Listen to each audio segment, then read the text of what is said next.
I just got these socket light extenders in. I ordered them off Amazon.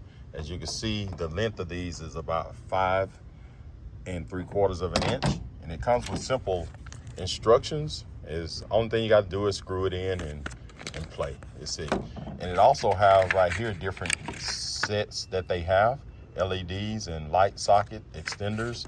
And right here, if you're having any problems, you can call these numbers or scan this in. But I'm gonna put them in and I'm gonna show you what it looks like. Okay, I'm walking up to my front porch, and if you look up here, you see how these lights are recessed. And these are auto motion detectors, and it don't work that well because they're recessed in. So I'm gonna put these extenders in. So I'm gonna show you what it looks like once I put the extenders in.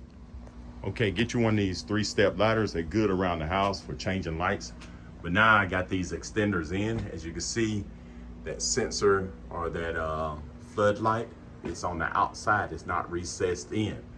So now I used to notice that I have it pointing more on the outside so that it can sense things further out.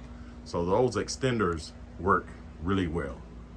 So at night, these things are come on as motion detectors. All right, thanks for watching.